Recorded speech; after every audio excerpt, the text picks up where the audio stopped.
প্রিয় দর্শক, ফিরে এলাম আমাদের অনুষ্ঠানের দ্বিতীয় অংশে। হ্যাঁ, অতিথি পর্ব। আপনারা নিশ্চয়ই উদ্গ্রীব হয়ে বসে আছেন কাকে নিয়ে এসেছি।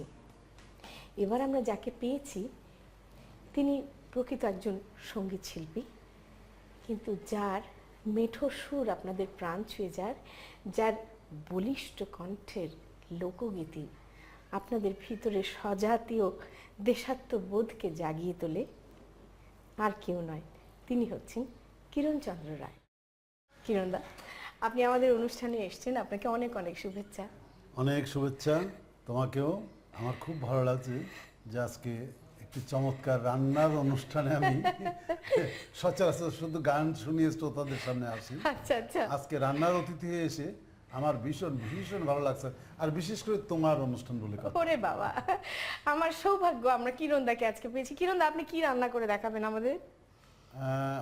ওই যে কাসকি মাছ, যেটা হ্যাঁ, কাসকি মাছের চচ্চড়িটা হচ্ছে সবচেয়ে ভালো জিনিস, আপনার প্রিয়। শরীরের জন্য উপাদেয়, আমারও খুব প্রিয়, খুব ভালো জিনিস। তো সেটা কি আপনি রান্না করবেন না আমি রান্না করব? তুমি রান্না করো, আমি কাজকি মাছের চচ্চড়ি তৈরি করতে আমাদের লাগবে কাজকি মাছ 1 কাপ, টমেটো কুচি আধা কাপ, পেঁয়াজ কুচি 1 কাপ, রসুন কুচি আধা কাপ, কাঁচা মরিচ ফালি 8-10টি, মরিচ গুঁড়ো আধা চা চামচ, জিরা গুঁড়ো আধা চা চামচ, চিনি 1 চা চামচ, সরিষার তেল আধা কাপ, ধনেপাতা কুচি আধা কাপ এবং লবণ স্বাদ মতো।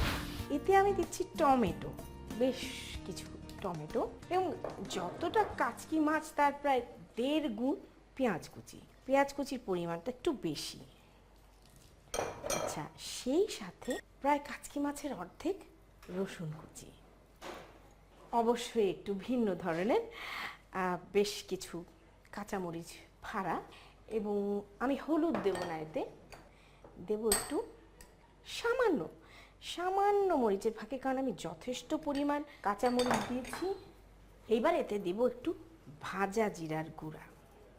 জিরার গুঁড়োটা কি আরো কিছু মিলানো আছে না? না না, জিরার শুধু গুঁড়ো? ভাজা জিরার গুঁড়া, মানে আচ্ছা, জিরাটাকে টেলে নিয়ে গুঁড়া করা। এবারে যতটুকু পরিমাণ প্রয়োজন লবণ, আর সেই সাথে দিব একটু চিনি, কারণ তো দিতেই হবে। হ্যাঁ, টমেটোর মিষ্টত্ব থাকে, সেই সাথে একটু চিনিটাও না একটা অসাধারণ মাত্রা এনে দেয়। এইবারে আমি দিব পর্যাপ্ত পরিমাণে সরিষার তেল, মানে যেটা এমনি তরকারি রান্নার সময় বলেন, মাছ ভাজার সময় বলেন, প্রচুর তেল যায়, কিন্তু এখানে তো কাচকি মাছে আমরা আর কিছু দিচ্ছি না, কাজেই এই তেলটাই এর সম্বল। এবং এটাকে ভালো করে কচলে মেখে নিতে হবে। মেখে নিলে কি সরষের হবে? তেলের একটি আবেদন কিন্তু সাংঘাতিক, এটা একেবারেই ভিন্ন, আমাদের বাঙালি রান্নার যেটা বলাই বিশেষ বাহুল্য। বৈশিষ্ট্য। প্রসঙ্গত একটু গাল গল্পর মতোই শোনা যাবে। আচ্ছা। আমি কিন্তু ঘরে সরষের তেলের রান্না ছাড়া খাই না, ও আচ্ছা, তাহলে তো আমার মানে পুরোপুরি সরষের তেল দাদার জন্য একদম অ্যাপ্রোপ্রিয়েট। একেবারে। এইবারে আমি কাচকি মাছটাকে মাছগুলো। হ্যাঁ আলতো করে মাখিয়ে দিব। বেশি মাখলে কাচকি মাছ একদম গুঁড়িয়ে যাবে। হ্যাঁ একদম গুঁড়িয়ে যাবে। এই জন্য জাস্ট আলতো করে, এবং আপনারা মানে মেক শিওর করে নেবেন যে তেলটা একটু ভালো পরিমাণে থাকে, কারণ আমরা এটা চচ্চড়ি করবো, তো একটু তলে মানে হাঁড়ির তলে লেগে যেতে হবে, এবং সেই কারণেই তেলটা না দিলে পুড়ে আটকে যাবে। এখন আমরা একেবারে যেই হাঁড়িতে রান্না করব সেটাতে একেবারে এটা বিছিয়ে দিব, মানে যাকে বলে একেবারে হাত মাখা চচ্চড়ি। রান্নার আগে মাখানো দেখেই তো লোভ হচ্ছে আমার, না? এটা দারুণ, আর এমন একটা ফ্লেভার বেরিয়েছে যেটা খুব আকর্ষণ করছে। তাহলে আমরা এখন চুলা জ্বালাই। তো দাদা, আপনার কি রান্না বান্নার অভিজ্ঞতা আছে? হ্যাঁ, রান্না বান্নার অভিজ্ঞতা আমার খুব ভালো অভিজ্ঞতা আছে। ও একসময় বাবা। রান্নায় আমার খুব নাম ছিল। আচ্ছা, ও মা, আজকাল আর তাহলে হয়ে ওঠে না। ছেড়ে দেওয়া উচিত হয়নি আপনাকে। আজকাল আর হয়ে ওঠে না। দাদা, আপনি যে এই যে বিভিন্ন জায়গায় গান টান করতে যান, তখন কি আপনাদের নিজেদের কখনো রান্না বাড়ার পাট এসেছে? এই কিছুদিন আগে কোরিয়া ভ্রমণে গিয়েছি। আচ্ছা। ওরা আমাদেরকে থাকতে দিল, একটা অ্যাপার্টমেন্টের একটি পুরো ফ্ল্যাট দিয়ে দিল। আচ্ছা। তো এখন কোরিয়ার খাওয়া খুব সঙ্গত কারণে আমাদের খাওয়ার কোনো একেবারে এটা উপায় যা নেই। বলেছেন, একদিন দুই দিন তারপরে তো 4টা ভাতের জন্য মনটা ব্যাকুল হয়ে যায়। কিন্তু আমি ওই পূর্ব অভিজ্ঞতা থেকে আগে আমার দলীয় লোকজনকে বলে দিয়েছিলাম হ্যাঁ। যে তোরা একটু চাল ডাল হলুদ মরিচের গুঁড়ো সবকিছু নিয়ে নিবি। আচ্ছা আচ্ছা। তো সবই নিয়ে নিয়েছিল। তো যা ঘটলো, ওখানে যা দেখি সব তৈরি একেবারে যথারীতি আমরা রান্না শুরু করে দিলাম। বাহ, রান্না করে খাচ্ছি, আমি হচ্ছে মেন কুক। মেনকু খুব দারুণ। প্রিয় দর্শক, আমাদের এটা বেশ গরম হয়ে উঠেছে। হ্যাঁ। এখন আমরা এটাকে একটু ঢেকে দেব, কারণ এটাকে না আমরা আর কোনো নাড়াচাড়া দেব না। এটা ভাপে নিশ্চয়ই হ্যাঁ, হয়ে যাবে। এটা ভাপেই হবে এবং এটা থেকে একটু পানি ছেড়ে আবার পানি টেনেও আসবে। শুকিয়েও যাবে। হ্যাঁ, আমরা অপেক্ষা করব আরো 10 মিনিট। কাজেই আমরা ফিরে আসছি 10 মিনিট পর। প্রিয় দর্শক, কি ভাবছেন 10 মিনিট হয়ে গেছে? না, হয়নি, এখনো কিছুটা সময় বাকি আছে। আমি ফিরে এলাম, মাছটা যেন তলে ধরে না যায় সেটা আমাকে একটু খেয়াল করতে হবে। আচ্ছা দাদা, যতক্ষণ আমাদের এই মাছ রান্না হয়, আপনার এমন কিছু কি কালেকশনে আছে যেটা মানে এখনো আমাদের দর্শকরা পায়নি, একটু অ্যাডভান্স? হ্যাঁ হ্যাঁ, না ঠিক আছে ঠিক আছে। আমি অল্প কিছুদিন আগেই আচ্ছা ওই বন্ধুবর শঙ্কর সাজলের একটি গল্প অবলম্বনে আচ্ছা, একটি আচ্ছা। গল্প শুনিয়েছিল, হ্যাঁ হ্যাঁ তার থেকে একটি গান আমি জন্ম দিয়েছি।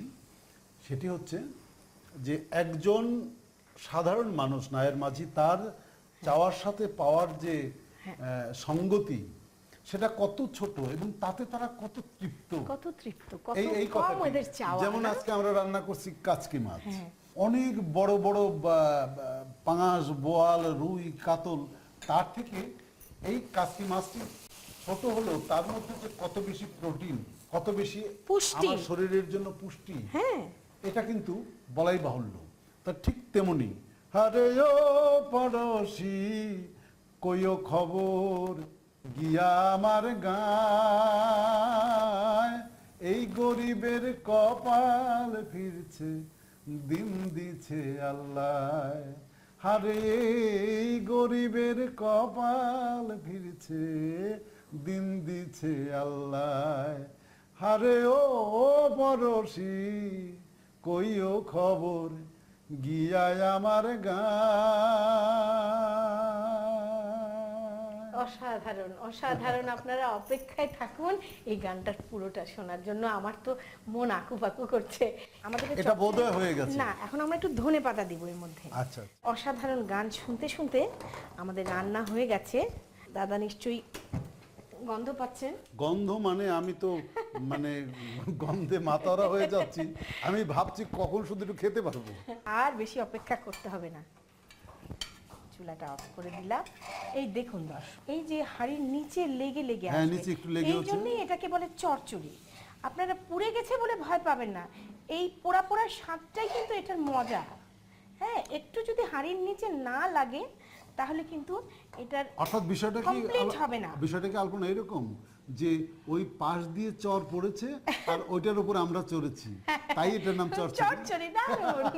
দাদার তো কথা কথা কাব্য দেখি। তো প্রিয় দর্শক, কিরণদার বাহ। অনারে তৈরি হয়ে গেল কাচকি মাছের চচ্চড়ি। সবার সুবিধার জন্য চলুন এটা প্রণালীটা আরেকবার দেখে আসি। প্রথম একটি পাত্রে টমেটো কুচি, পেঁয়াজ কুচি, রসুন কুচি, কাঁচামরিচ ফালি, মরিচ গুঁড়ো, জিরা গুঁড়ো, লবণ, চিনি ও সরিষার তেল দিয়ে ভালো করে মিশিয়ে কাচকি মাছ দিয়ে মিশিয়ে নিন। এবার একটি কড়াইয়ে কাচকি মাছের মিশ্রণ ঢাকনা দিয়ে ঢেকে 10 মিনিট জাল দিন। সবশেষে ধনেপাতা কুচি দিয়ে পাত্রে তুলে পরিবেশন করুন কাচকি মাছের চচ্চড়ি। প্রিয় দর্শক, এইবারে টেস্টিং এর পালা। দাদা, এবার আপনাকে গলাধকরণ করতে হবে। হ্যাঁ, না গলধকরণ না, আমি তো এটার যে সুবাসটা বেরিয়েছে তাতেই তো আমি বিমোহিত। আপনাকে সেই বহু প্রতীক্ষিত আপনার চোখের সামনে রান্না হওয়া কাচকি মাছ দিলাম। আর আপনি দ্বিধায় আসার ভালো আগে লাগবে। আমি কাচকি মাছ দিয়ে আরেকটা জিনিস করেছি, এটার নাম হচ্ছে কাচকি মাছের কোফতা। কোপ্তা, আচ্ছা, এইটাও আচ্ছা। আপনি একটু খেয়ে দেখবেন। আমি আর সহ্য করতে পারছি না, বুঝলে? আমি তুমি নিজেও একটু খাও। আচ্ছা, আমি খাবো। বাবা, মানে এটা হলো কাচকি মাছকে আর কি লুকিয়ে রাখা, যারা কাচকি মাছ বাচ্চারা খেতে না চাইলে তার বিকল্প। এটা বোধহয় পিষে নিতে হয়েছে। হ্যাঁ হ্যাঁ হ্যাঁ। দাদা রান্নায় পটু তো, খেয়েই বলতে পারলো। অসাধারণ। দাদা, আপনি সময় করে আমাদের অনুষ্ঠানে এসেছেন, আপনাকে অনেক অনেক ধন্যবাদ। আলপনা, তোমাকে আমার অন্তরের অন্তঃস্থল থেকে ধন্যবাদ। পরন্তু আমি ধন্যবাদ জানাচ্ছি অগণিত দর্শক শ্রোতাকে এবং দেশ টিভিকে। আপনারা সবাই ভালো থাকবেন। প্রিয় দর্শক, দেখলেন তো কাচকি মাছকে অন্যরকম একটা রূপ দিয়ে বাচ্চাদেরকে কিভাবে খাওয়ানো যায়। শুধু বাচ্চারা কেন, আপনারাও খেয়ে দেখুন না, নতুন ধরনের রান্না। আর এই কাচকি মাছের চচ্চড়ি অবশ্যই অবশ্যই সাধারণের থেকে কিছুটা ব্যতিক্রম। আশা করি আপনারা সবাই রান্না করবেন, খাবেন, আনন্দ করবেন আর আমার কথা মনে করবেন। এই কামনা করে আজকে অনুষ্ঠান শেষ করছি। আগামী সপ্তাহে আবার আসবো। তার আগ পর্যন্ত সবাই খুব ভালো থাকবেন।